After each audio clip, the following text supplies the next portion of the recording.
evening, tabletop gamers. My name is LeunameGames. Welcome back to LeunameGames. Today I'm going to teach you how to play the 2 to 6 player pressure luck dice game, King of Tokyo by Richard Garfield and published by Iello. In King of Tokyo, each player is a giant monster on a rampage, each fighting each other to try to become the King of Tokyo. And you're going to do this by rolling dice to either beat the snot out of each other, gather points, or gather energy to make yourself more powerful, all to hopefully either be the last monster alive or be the first to get to 20 points.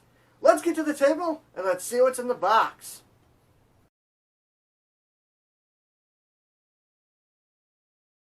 To set up the game, you're going to have to place the board in the center of where you're playing. There are 2 spots on the board for the monsters to go, Tokyo City and Tokyo Bay. However, Tokyo Bay is only used for a 5 or 6 player game. I'm setting up for a 4 player game, so we'll only be using Tokyo City. I'll explain Tokyo Bay later. Then there is this deck of cards, which contain what's called keep and discard cards.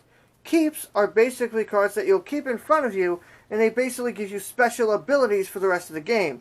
Discard cards, however, will let you simply use the card's effect and then completely get rid of it. To set this up, all you gotta do is just shuffle the deck and then deal 3 cards to the top of the board. There's also a bunch of tokens that come with the game. Make sure they're placed nearby the cards because these belong to certain cards. Next, you're going to give each player a monster. The game comes with 6 different monsters and you're going to give 1 to each player.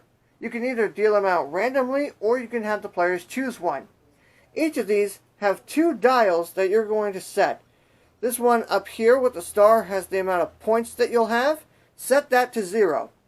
The one with the heart down here is the amount of life that you have. Set that to 10. Once you have that monster, you're going to then take the matching standee. Each of these monster boards also comes with a standee that looks like it, as well as a little slit here to put your monster in. Next are these green cubes. These are your energy cubes. Nobody starts with any, so you're just going to place these in a pile close by. Once you've done everything that was previously stated, you're going to have to determine who goes first. The game comes with 6 black and green dice and 2 green and black dice. For now, you can just set the green and black dice aside, as you can only use them if you have a certain card. What's going to happen is that each player is going to roll the 6 dice, and whichever player rolls the most of these claw symbols is going to go first. Once you've determined who goes first, you are ready to begin. On your turn, you're going to take the 6 dice that the game comes with, and you are going to roll them. When you roll them, you're going to get 1 of 6 sides. You can re-roll as many dice as you want, a maximum of twice, to focus on what you want. Once you've re-rolled the dice twice, or you've chosen to stop, you will take the results of the dice that you've rolled. For each lightning bolt that you finish with, you will get an energy cube. These energy cubes can be used later on your turn to be traded in for these cards that can make you more powerful, or if you don't like any of those cards, you can spend 2 energy cubes to get rid of all of them and draw 3 new ones. Each heart that you finish with will allow you to heal yourself by 1 point for each heart. However, you cannot heal your monster above 10, and you cannot use the dice to heal yourself when you are in Tokyo. The numbers that you see represent points. To score points, you have to roll 3 of the same number. For example, if you were to roll 3 1s, you will get 1 point. If you roll 3 2s, you get 2 points. 3 3s, you get 3 points. After you manage to score 3 of the same number, any other numbers that are rolled afterward will score an additional 1 point.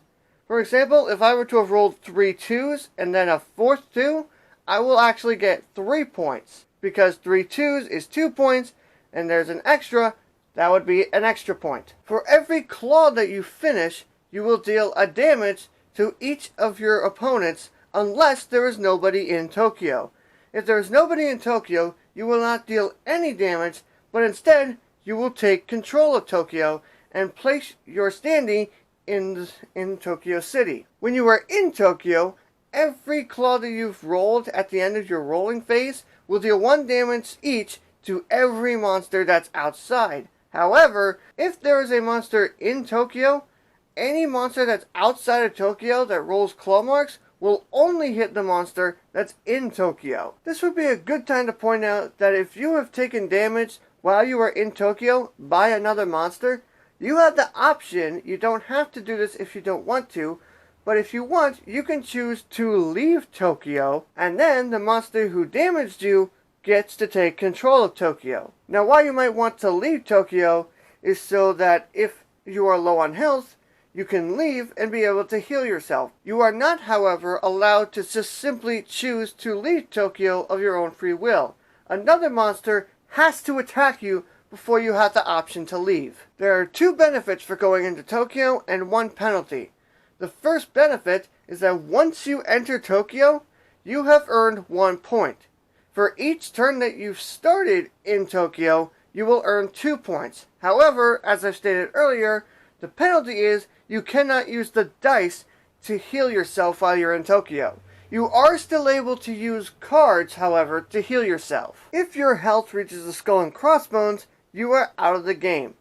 If you are outside of Tokyo when you were taken out, you will simply remove your standee and your player board from the area. If you were eliminated in Tokyo by another monster, then the monster who eliminated you automatically takes control of Tokyo. One important thing to note is that there are cards in the deck, like this one here, that will allow you to gain a benefit from them, but they will also deal damage to you.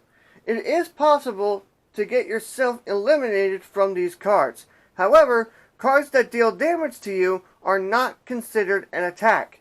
So if you are eliminated by one of these cards and you are in Tokyo, nobody takes control of Tokyo and it remains empty. When you've resolved all the effects on your dice, your turn is over and you will pass the dice to the left. The first player to either get to 20 points or whoever is the last monster standing is the winner.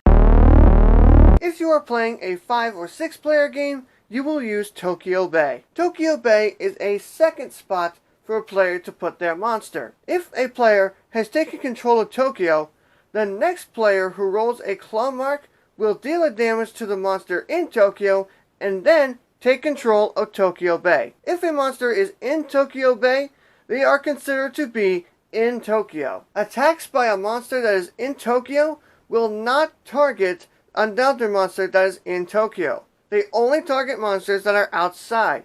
However, monsters that attack from the outside will hit both monsters in Tokyo. When an outside monster attacks the monsters in Tokyo, both of them have the option to leave.